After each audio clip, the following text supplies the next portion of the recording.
understanding so you can identify it when you see it and ask questions.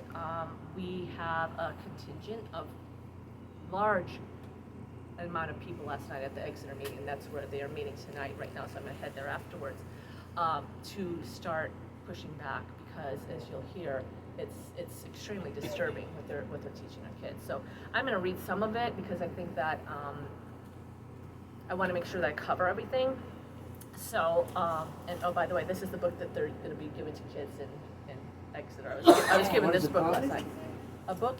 This book is anti-racist. Now, anti-racist is a key code word for critical race theory, so just keep that in mind. If they're talking about anti-racism, that's what it means.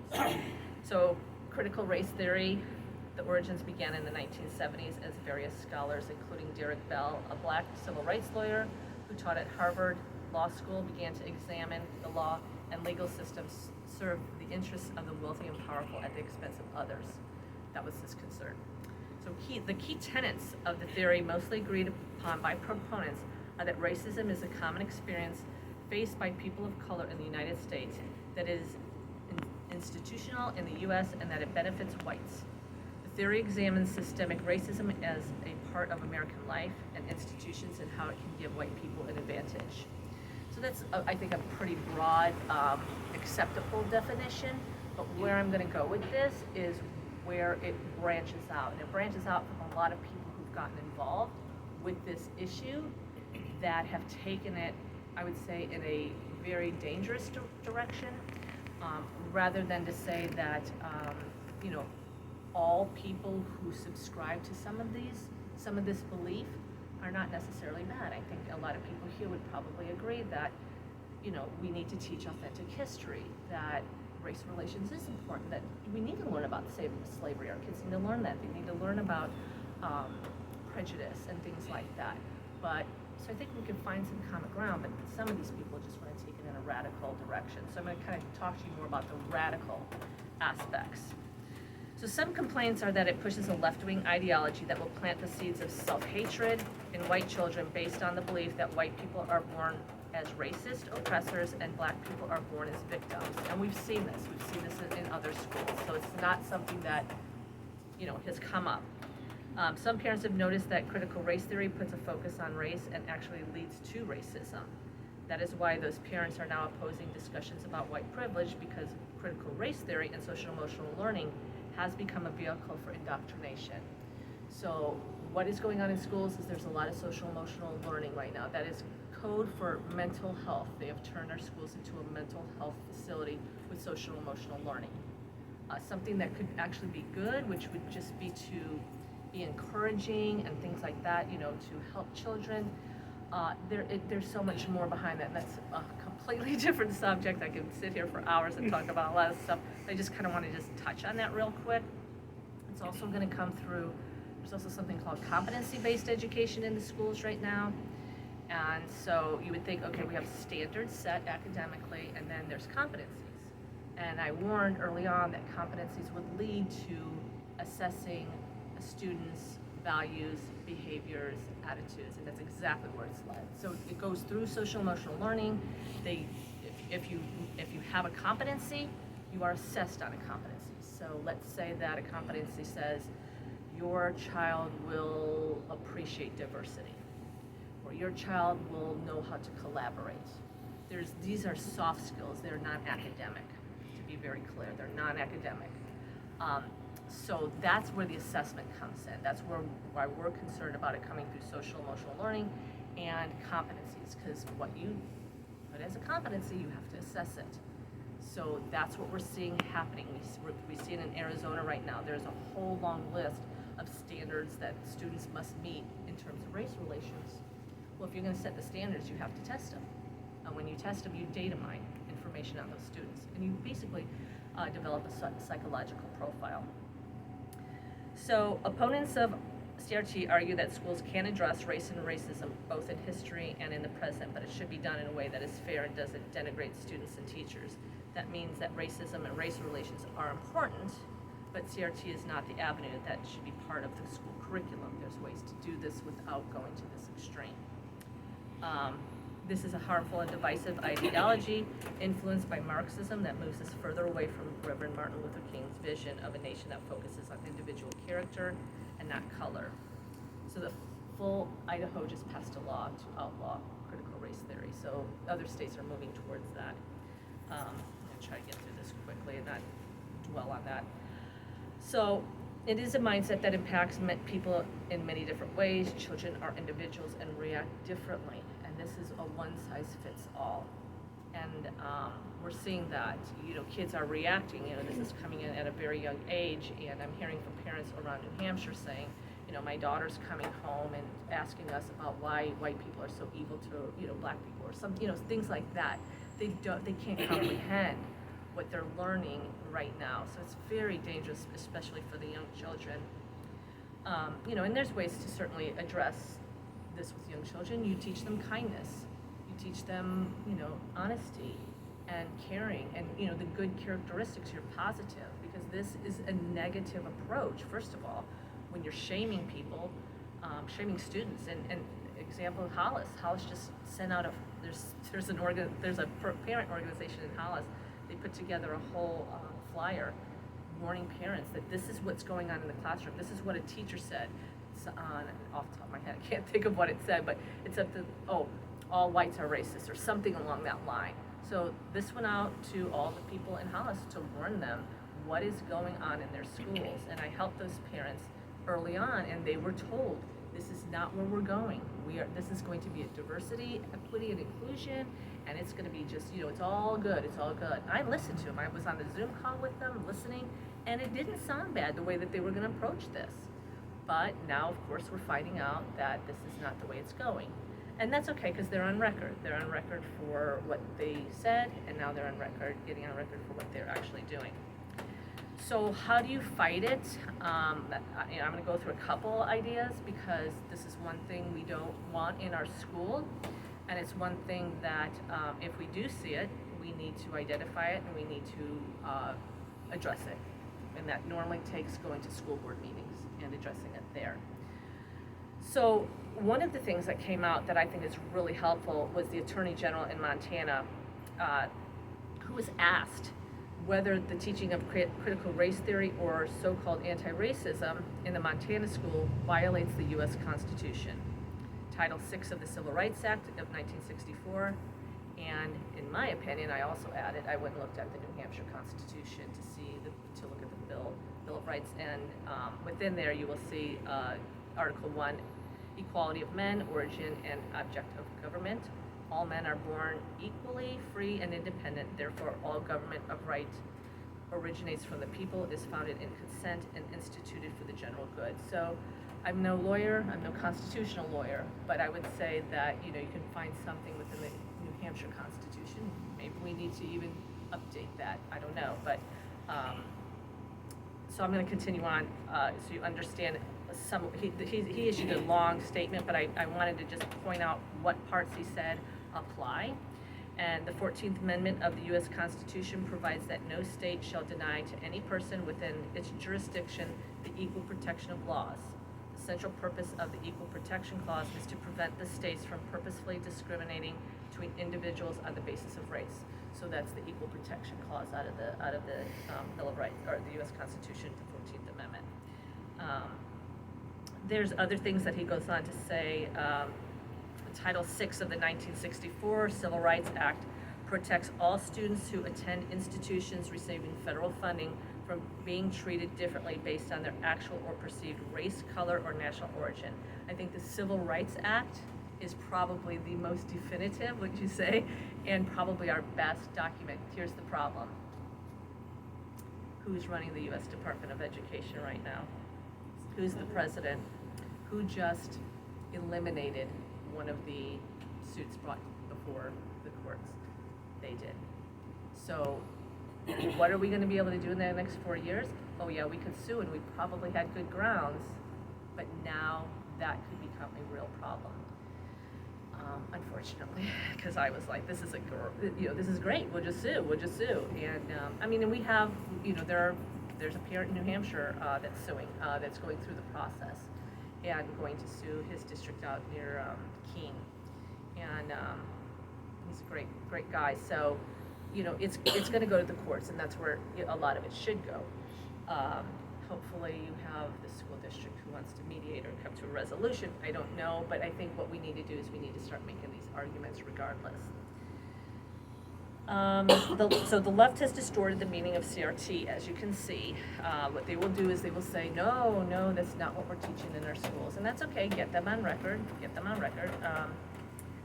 And then they mischaracterize CRT opponents, like us, who are saying, we don't want this in the school. And they're like, oh, they don't want us to teach racism. They don't want us to touch that. No, there's academic components that absolutely should be. I don't have any problem with having kids read more books about, Black culture, things like that. Those are reasonable requests. There are some great Black people in our history that they need to learn about. Harriet Tubman, Frederick Douglass, Booker T. Washington. I mean, if we're going to look at authors, we need to make sure that they're reading about this. There's good messages and good qualities about these individuals. So we need to make sure that the argument is for the academic component, and teaching kindness and compassion and be nice to each other and positive characteristics rather than shaming them for the color of their skin. So if they are doing those kinds of things, we need to, like I said, pay attention to it. Because I think it'll take lawsuits to stop this. And I do think that it's also going to take parents speaking up, like what's happening in Exeter. So what else can you do? I went through the SAU website and I looked at what was posted. And in Northampton, I'm raising my eyebrows. I think it's worth noting. Have I seen anything that's, shocking that we need to rally behind? No, I wouldn't say that. I did hear from a Hampton parent today. She said she's concerned for her daughter, but she didn't bring anything to my attention, so I told her, go look for something. If there's something that needs to be addressed, then we need to address it. But right now in this area, I haven't seen anything, and I'm pretty well known throughout the state that I would probably get it somehow. Somebody would find me. Somebody would. Also, there's a teacher in Northampton that on the Northampton page put up artwork that his students had done, and it was all about Martin Luther King Jr. and quotes from him. And I sent him a letter and I thanked him. And I said, thank you for choosing this assignment for your kids. I think his message is amazing, and I'm really concerned about where this country is going with some of the more divisive kind of things. So there's nothing wrong with saying thank you and positive feedback to these schools. In addition, I'm a resident here, so I did it here. I think everybody needs to do it wherever they're living. It's good feedback. We can't just be the complainers. We need to tell them, hey, this is going great.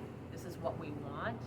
And, this is important information. He had a message that, has permeated for how long and moved a nation. So let's be positive too. Let's be proactive in this. So my question to you is going to be, do you know who sits on the school board? There's one member right there. Not me. He's on the Not Yeah, on- yeah. Yeah, not I in know this who they town. Right. But what I'm Been there, saying is, done yes, that. do you know your school board members? So that would be my question to you. If you don't, okay. If you do, that's even better, because now you have a personal relationship with them. You can actually call them up, have a You discussion can't do with anything, them. I'm sorry. You can't. A school board member cannot, this is 91A, an individual board member cannot do anything. Right, The but you only can have a time you're a board conversation. member is at that meeting. Right, but you can have a cannot conversation about micromanage this. the school. Right. I just want to get that clear. Yeah. But the school committee has a lot of power. Oh, yes. I mean, As a I'm yes. from Beverly, and I know Different, No, but states are different. in New Hampshire, the school board, it's not like acting as a whole, No. can, The courts have ruled that the school board does have that power. That power is, now, you may have given it to the superintendent in Yeah. policy, and that's a big problem. And that's what happens, because the New Hampshire School Boards Association is not our friends, and we pay dues to them. But that happens, they'll recommend, handing power over to the superintendent. that's a huge problem. Now you've tied the hands of your school board members, and it's happened to a lot of our schools. But it's not because they don't have the power, because the courts will rule and have ruled that you guys have the power, enormous power. The problem is they've handed it over to the superintendent. That's what happened with Common Core in Beverly, Massachusetts. They could have rejected it. Yeah. They could have, Absolutely. but they just went with Heathcliff or whatever his name was. Yeah. The school, whatever he wanted, they went. Yeah. They didn't think for themselves at all. Exactly. And Can I that's ask you a question with that? You talked about Idaho. Mhm. If they don't accept the curriculum, if they cut off the funding, Okay, well, the government doesn't necessarily what they do is they say, here's the standards that we want you to use. right? And then then the curriculum is based off the standards. Right. So, yes, we could have still rejected the standards too, but here's how they get us. They give us tests, they give all the kids a test on Common Core. And if you're not teaching Common That's Core, they're scared Cut off the that they're funds. not gonna, well, they won't necessarily cut off the funds. There's a provision in federal law that you're probably referring to, but no, you could have used better standards. That was a possibility. It's just that you don't have one superintendent in the state that has the courage to do that. They just sit back and they just let themselves be dictated by the government. In ESSA, which is Every Student Succeeds Act, there is a provision in there that says if schools basically, states have to give their state plans to the Secretary of Education. The new Secretary of Education has to approve those plans. So if they set up a plan, and within that plan, there is something other than Common Core, then they can withhold funds. Now, The Secretary of Education in Washington. in Washington, thank you. Yes, so they can withhold funds. I haven't seen that done because a lot of states have used Common Core, and I think the prior administration was okay with changing it. So if states changed their standards, I didn't see any real kickback.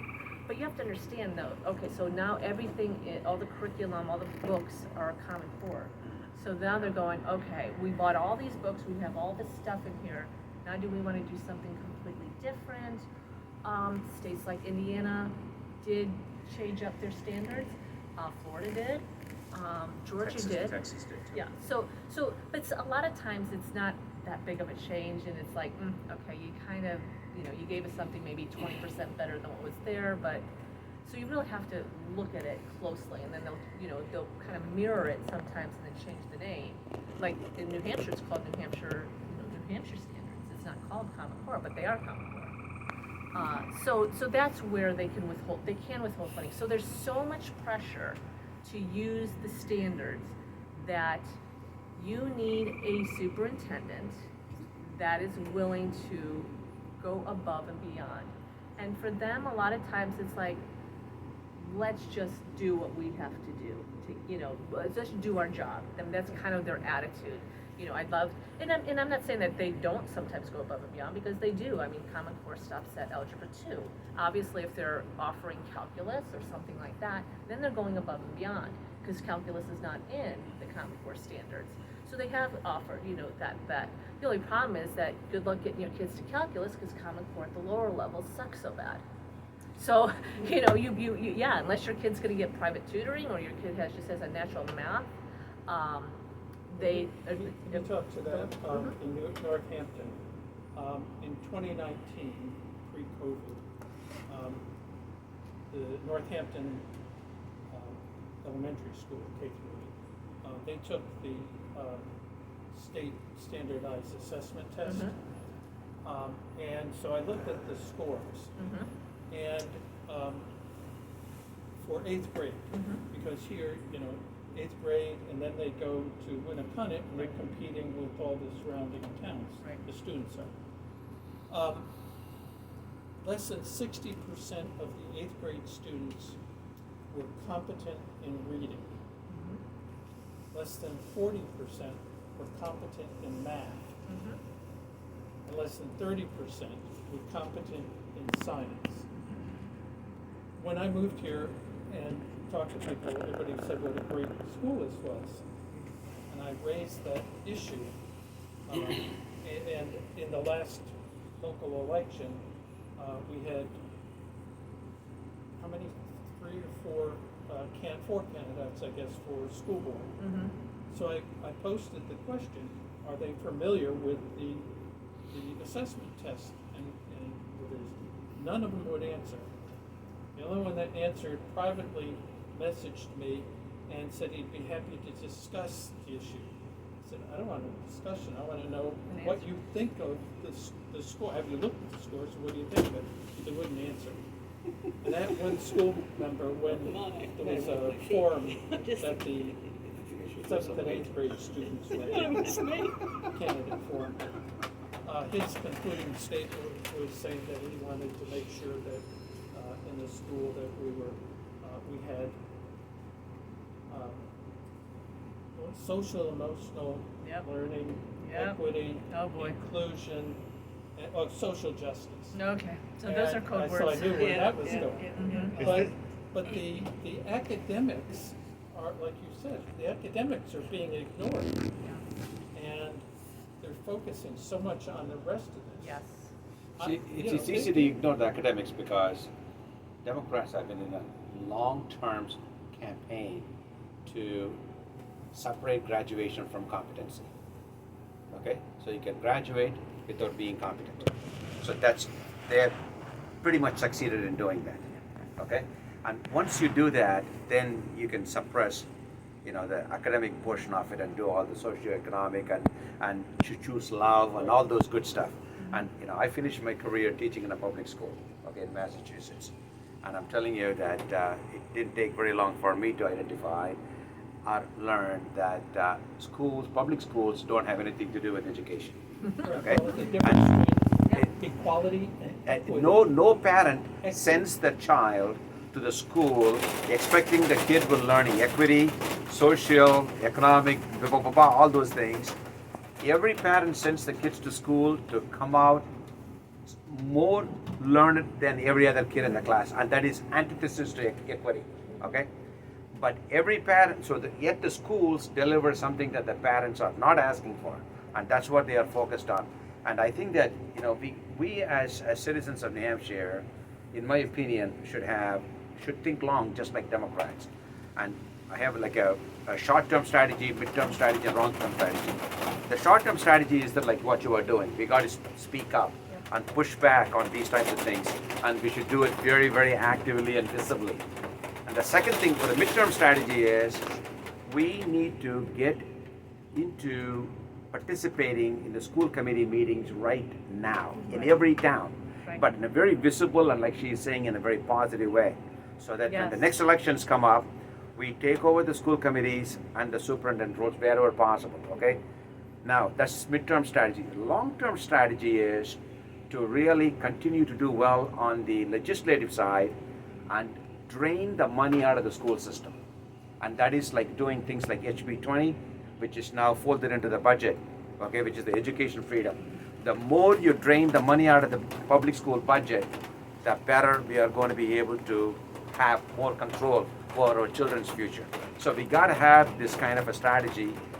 Just nibbling around the edges, and it's not going to do it. So, just so you know, the thought of taking a dime away from the school with legislators is like heresy. Correct. Just so you know. Exactly. So it's almost impossible for them to even think in those terms. And I don't really go around saying we need to defund schools, because I think unless you're looking at school budgets, it's But doing hard. something and saying that publicly Yeah. is two different things. But if you're seeing things like this in your school, clearly somebody's spending some money. I mean, I looked at a PowerPoint presentation in Exeter, and I'm thinking somebody spent a lot of money on this. Somebody put a lot of time into this. So that's kind of how I would propose it, that if this is what you're seeing, then there's some wasteful spending going on. And that's the part that Yeah. I don't have a problem cutting.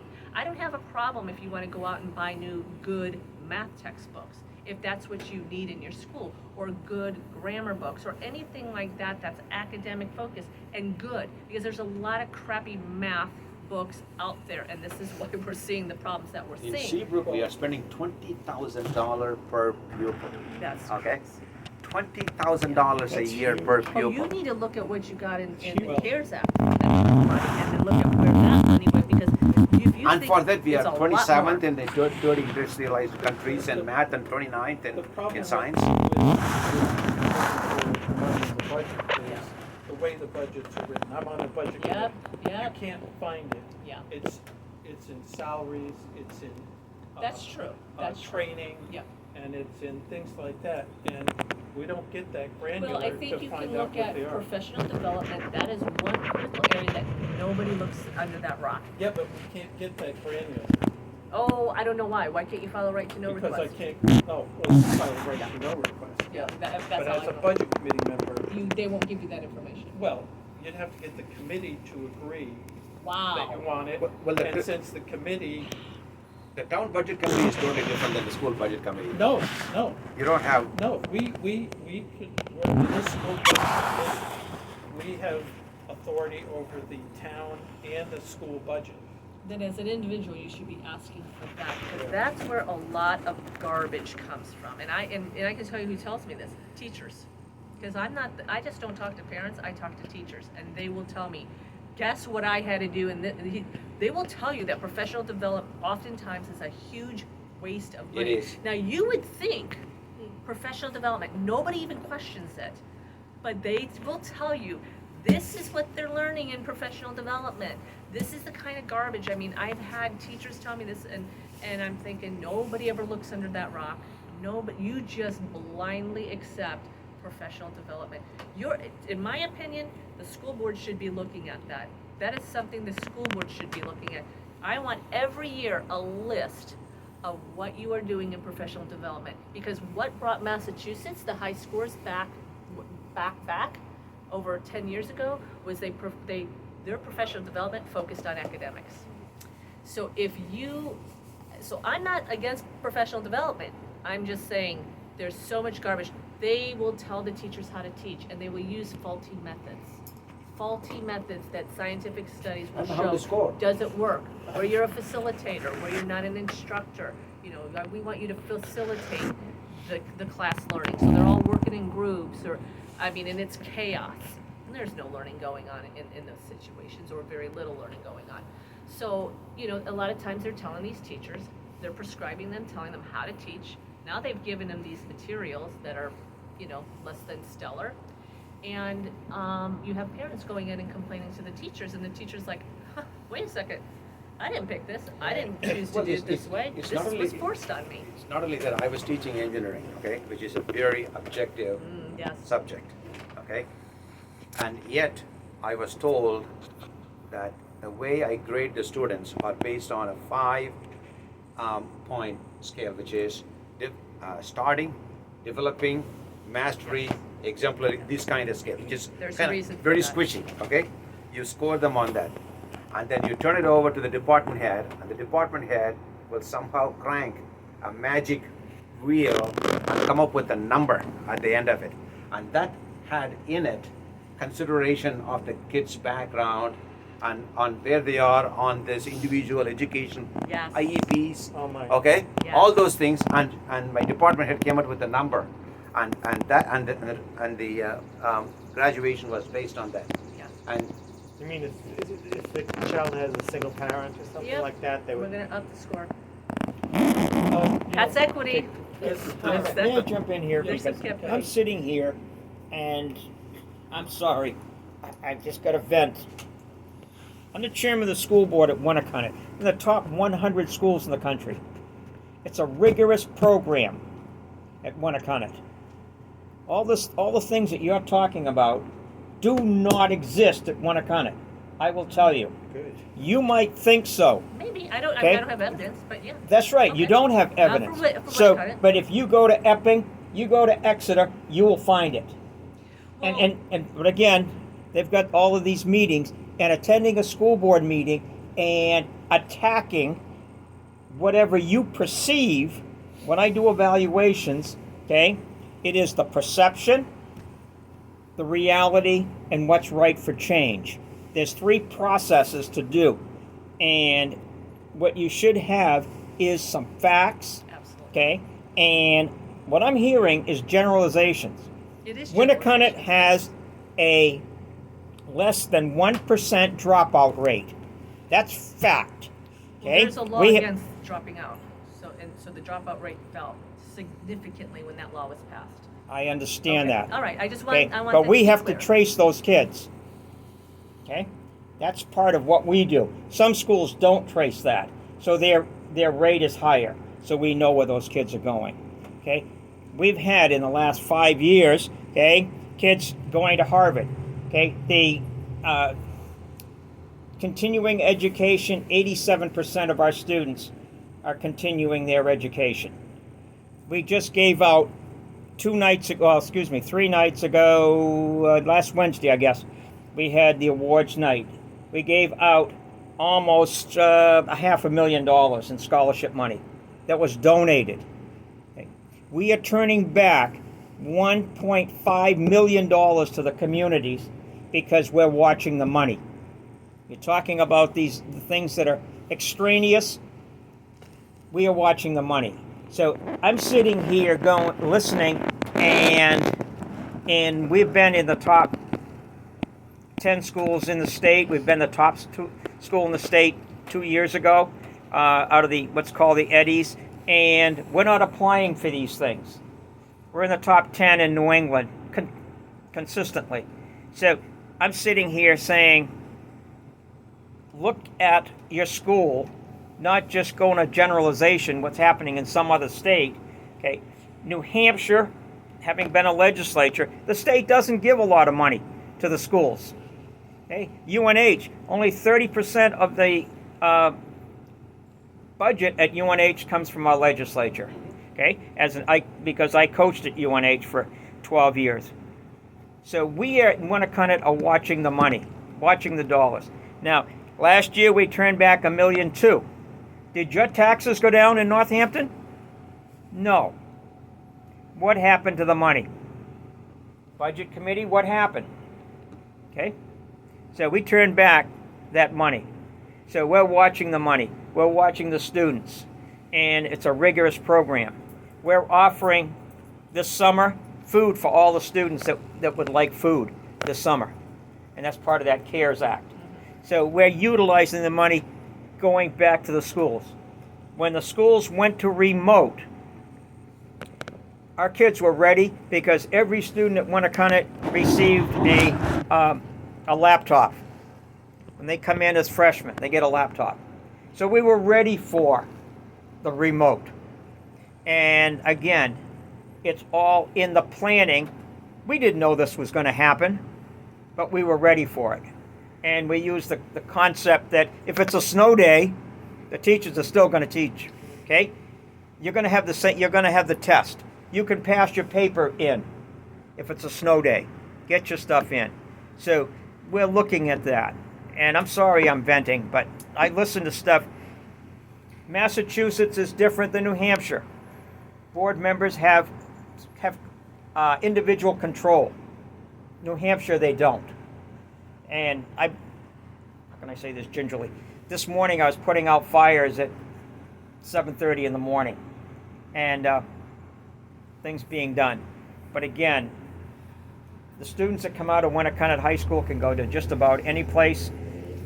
My kids, my three, all went to private colleges, little Ivies, and that's coming out of Winnacunnet. So are they teaching critical race theory? No. Okay. Are they doing social, emotional learning? Everybody does that. It's So- not just the social emotional learning.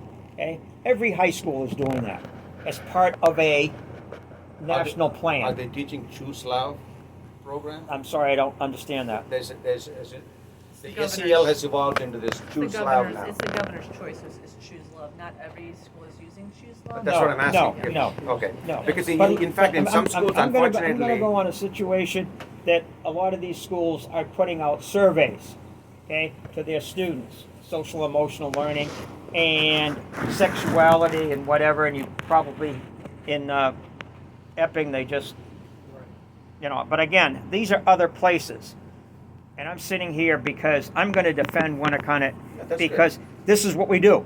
Okay. Just one quick thing. We mentioned about literacy. We have to work with the kids that come to Winnicott that really are reading on the 3rd grade level. We cannot stop someone coming to Winnicott because they graduated from the 8th grade in any of the surrounding schools. We can't say, no, you can't come. And because you were failing in that school. We've got to accept you. So we do a lot, even in the summertime. We have summer schools. We have a lot of enrichment programs in the summer, and we increased it this summer that kids can take extra courses for whether it remedial or whatever. But I'm a proponent. I went to the high school back in a long time ago, and again, this is being on the board. The PhD behind my name now is SOB. So I just get on it. I'm like a junkyard dog, as you can probably tell. And Sam, you had a question? but I again, think we're- go ahead. I can. That's pretty much what I was going to say, is if all these people with the statistics that you cited from Northampton School, if all these people are graduating and they have no idea of reading or math, how are they surviving the rigorous program at Winnicott? So you're basically saying that... we have the enrichment program. We've got all kinds of help for those students. Yeah. And literally, lots of help. Okay, for and these that's kids. wonderful, and Yeah. I'm glad for Winnicott. But I just pulled my child out of Northampton School. He's going into 5th in the fall. Mhm. And they just weren't teaching him anything. It was ridiculous. And COVID pretty much I was on the school showed board. us that. I was at the school board in Northampton, and I no longer am on the school board at Northampton. Yeah, so, but I When just my don't kids were think... here, I had teachers that I would not allow my kids to be in their classes. I'm I'll with tell you. you. I'll tell you right up front. And We some of them won't. are still there. And there was no one to listen that what my kids were getting from some individual teachers at Winnicott. I'm not Winnicott, excuse me, at Northampton. School, yeah. And the big problem was, well, you're on the school board and your child is in the library during such and such a class. I don't want him in that class. Yeah, I think, we're very fortunate that Henry is not only on the Winnicott board, but chair, and watching out for these things. And I think that's great, but I think, as you just talked about, the Northampton school, we need to be looking at. I have no idea if any of the CRT student surveys or anything is going on. It would be good to look into that and find out. But we have to get like-minded people on the school board. And as I said, this last round, That's all absolutely the essential. people, Yes. all the people that were elected were wishy-washy about everything, And none of they've them got to would be willing to address- work.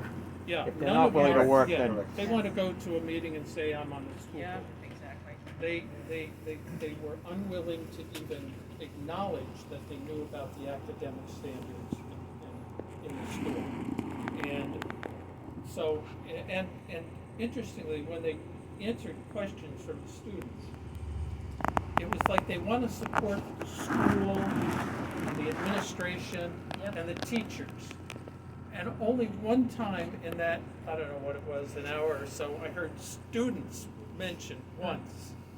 And that's the problem, is do they know what their real charge is? And I agree, no one school board member, no one select person has any authority. But acting as a board, and that's why we need to get people on the board, but we couldn't get any candidates. We're lucky Henry keeps running and getting elected, but we can't get any Republican candidates. Well, we There's need one to get Henry Republican- into every high school here. There's one Republican on the State. school board. There's two, I'll have to look it up, but there's two undeclared, one of which talk about the competency-based things, education and justice and all. Yeah. So that person was undeclared, and I think one Democrat, I think there's 5. But I looked it up, I wanted to see, and there was only one Republican, and the others, my guess is that they lean Democrat.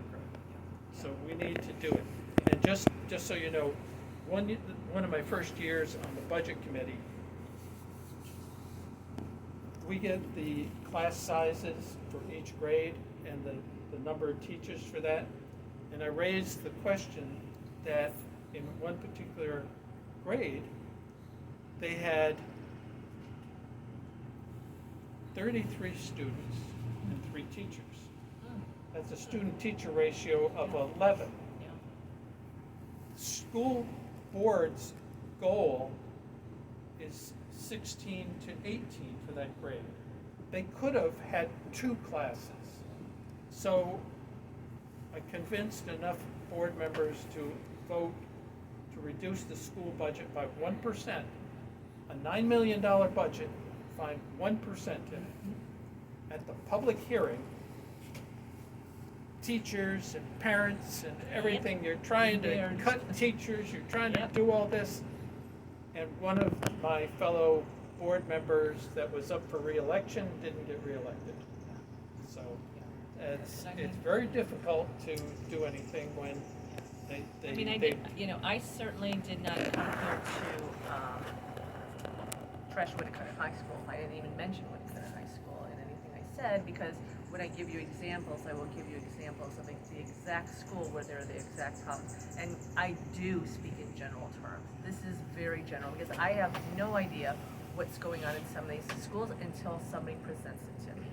And I look at policies, and I look at trends, and I look at what's going on around in the country. Like I said, Arizona has that list of standards, but guess what? New Hampshire doesn't. We have a pretty good commissioner here.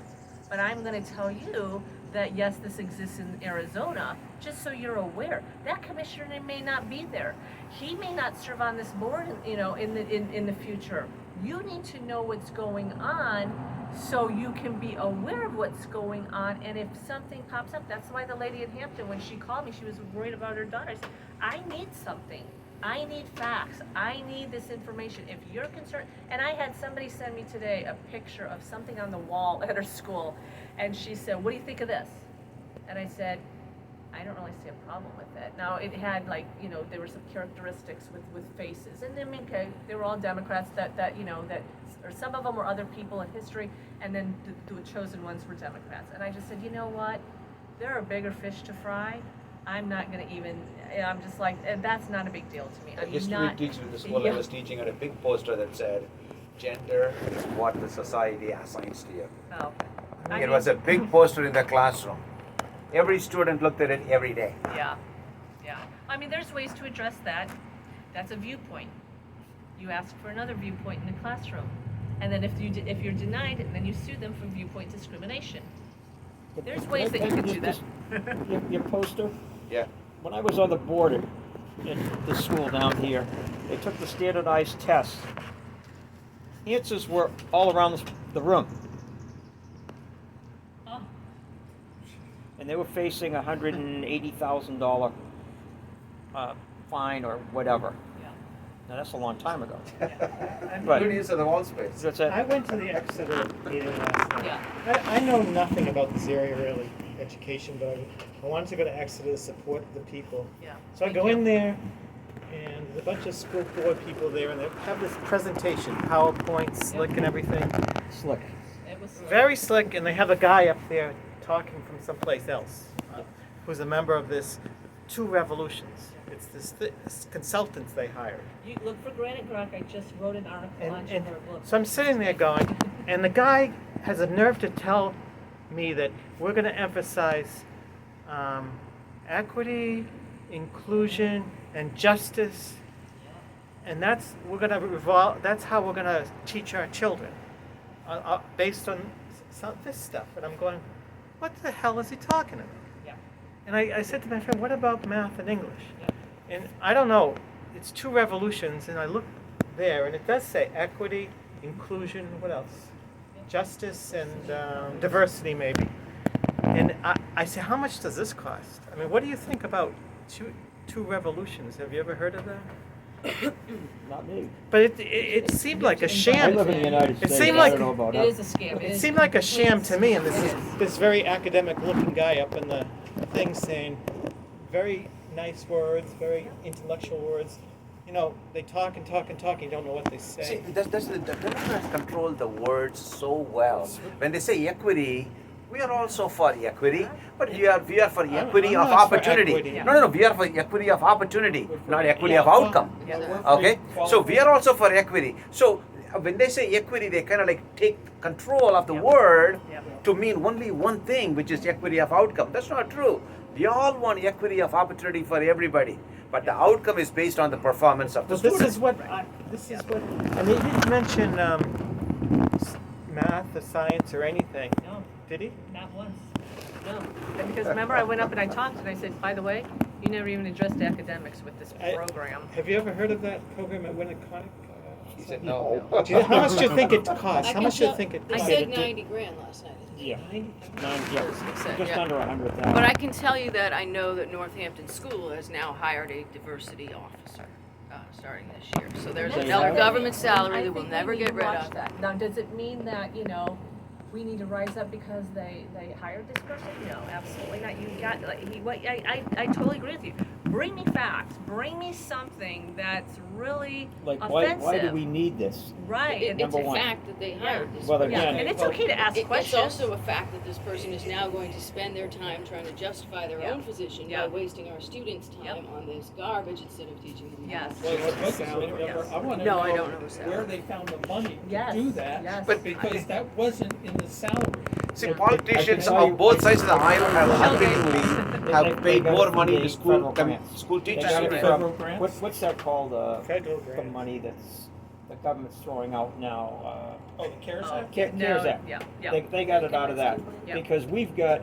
But you know, that's something that you can challenge because the CARES Act was supposed to be for the pandemic. That's what it's supposed to cover. But they're going to pull it out of this area. Yes. Yeah, And you'll, throw it to you'll that get side. nowhere Now, wait, because the but you Democrats can control the challenge them. processes. You can say, wait a second, why is this, you know, or not challenge them, but even question them. We need to start questioning things, just questioning them. So, you know, I file right to know requests. Oh my gosh, the last year or the last month, I mean, I've had one out to SAU 16. I've had one out to Epping over the sex survey. I have one going back to SAU 16 last week. I've got one going out to Londonderry probably tomorrow, because I just didn't have time to work on it today because I think the superintendent lied to the parents. I mean, and that's against the code of ethics. Or, I'm sorry, the principal, I think. Just get back to me, and I'll Yeah. have you go over to Wanacunnet and talk to our administrative team.